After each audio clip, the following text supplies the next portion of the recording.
With the snappy casualness of a day in the life vlog, Pavel Pasha Telinkin, a charismatic Russian teacher who serves as planner and videographer for all of his school's events, introduces his peculiar small town, Karabash.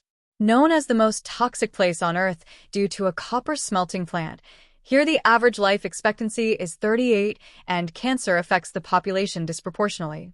It's in this malign place that Pasha has built a safe haven with his classroom, fostering friendships between students and pushing them to explore their creativity. Pasha works in the same school he attended and where his mother still works as a diligent librarian. Teaching couldn't be more personal for him. Thus, when President Putin's unchecked propaganda antics threaten his noble efforts, he springs into action almost exclusively assembled from footage Pasha himself captured. The Sundance premiere documentary, Mr. Nobody Against Putin, from director David Borenstein, Telinkin is credited as co-director, chronicles the disturbing militarization of Russian schools in the wake of the war in Ukraine. Through the eyes of its delightfully brave, yet utterly relatable subject, also the de facto cinematographer, this terrifying, revelatory, and poignant exposé offers an unseen human angle on an ongoing conflict that continues to be widely addressed in documentary cinema. The orders have come from Putin's government to ditch regular lessons. Teachers must now read from approved materials, claiming that Ukraine is run by radicals and that Russia's enemies are trying to destabilize the country by hiring locals as disruptors. Outside of the school's premises, pro-war rallies evoke the same brainwashed atmosphere as MAGA demonstrations stateside.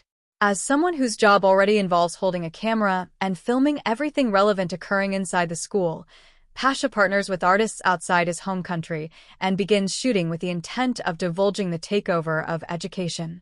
Speaking directly to the camera, the teacher-turned-filmmaker also records unguarded confessionals.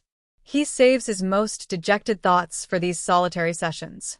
On the opposite end of the teaching spectrum is Pavel Abdulmanov, a man from an older generation who ardently peddles the state-sanctioned curriculum. In one of his outrageously deceiving lessons, Abdulmanov tells his pupils that in the United States there are protests in support of Russia.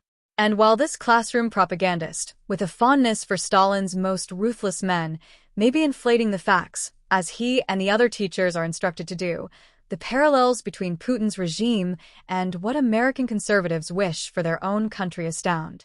Anytime a far-right online troll or a talking head on cable news invokes the idea that those who don't unconditionally revere the United States should leave, they're essentially employing the same rhetoric as the Russian state, a desire for ideological homogeneity via the violent obliteration of dissent.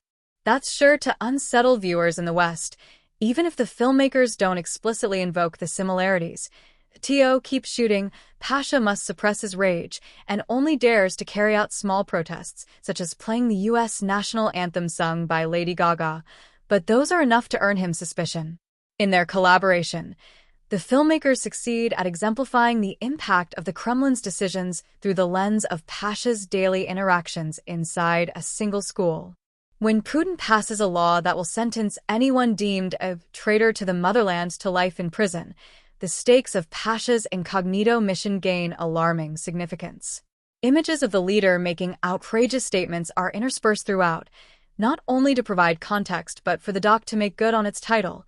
Putin feels like Pasha's direct adversary, the embodiment of what he's fighting against. Likely for security reasons, few details are shared about the teacher's allies abroad and their involvement in the making of the doc.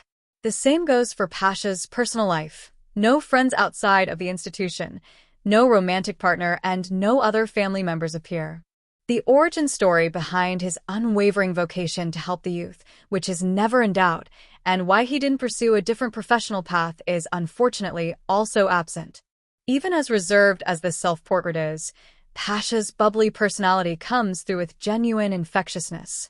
Pasha does speak about feeling different from other boys growing up, which can be interpreted as him covertly speaking about his sexual orientation, a challenging subject still in Russian society. That's as intimate as he goes. Still, Pasha's interactions with current and former students demonstrate his unique place within the academic ecosystem and the conviction that guides his defiant documentation.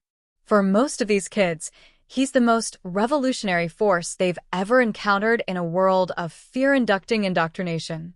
Misha, a girl whose brother has been conscripted to the front lines, transforms from a vivacious teen to a gloomy one burdened with the latent possibility of tragedy. Then there's Vanya, a mild-mannered young man drafted into the conflict. During a get-together, his closest friends, Pasha included, help him shave his head. Despite their attempts at lightheartedness, the night ends in tears and weary goodbyes. Why wouldn't it if the number of deceased Russian soldiers continues to grow while Putin's regime downplays the extent of the national casualties?